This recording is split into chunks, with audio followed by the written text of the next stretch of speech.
Yeah, it seemed like EDG prepared very, very well today. We didn't expect some of their picks coming into today, and we were really worried about how pick and ban was going to go because we weren't prepared for, again, one of their picks. So we had to mix up everything we learned and kind of change priorities on our picks. So it was really, really scary versing them again. So we kind of expected Westor to pick Fizz because that's one of his signature champions. And of course, Faker played Fizz last week too. So we kind of had that in our head, but we didn't really have a plan for it. I think we just trusted Jensen to know what to do, and he played really, really well into those matchups.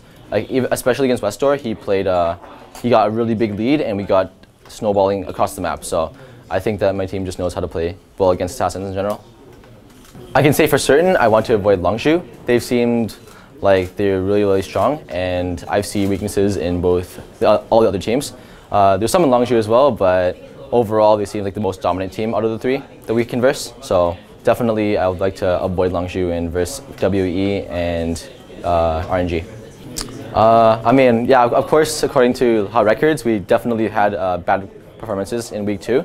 Luckily, this is our week 3 for C9, so it's good for us. But yeah, obviously TSM and Immortals went home this year, and last year's week 2 didn't go very well either. So there's definitely validity in how NA plays week 2. I'm not sure what it is. Maybe we just get complacent after doing well week 1, or we just don't prepare hard enough, or we don't try hard enough. So I'm not really sure what the problem is, but I know for sure that we don't have those problems as much.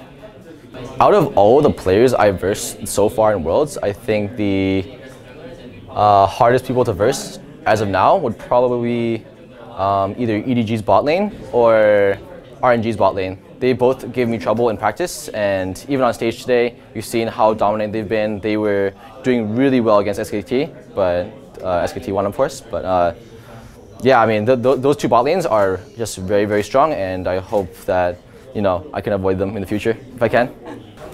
Yeah, I mean, for me especially, I was especially nervous. Again, I said earlier on this interview, EDG had a very good plan coming into today that we didn't expect at all. We had to change a lot of our pick ban strategy on the fly, and it was really, really hard to think of what to pick against them because they were doing such unique things we've never seen before. So I really did not want to verse EDG again if I could help it, but we did have a plan going into them if we did verse them, but yeah, it would have been hard for sure. Well, my goal now is, of course, to get into semis. Of course, like last year, H2K got to semis, and I was really envious of that. And we Cloud9 made it to quarterfinals, and we lost out to Samsung Galaxy, which was unfortunate. So hopefully this time we'll go even further and make our way up to finals. And of course, that's the end goal. And I'll work as hard as I possibly can because we're so close already to finals. Make sure you don't underestimate C9. I think that our team is just going to get better from here. And the difference between our team last week to this week is very drastic, and it'll only improve from here after seeing these games. So just for our fans, keep supporting us, and for people watching, just hope for the best for us, and I hope to impress you guys.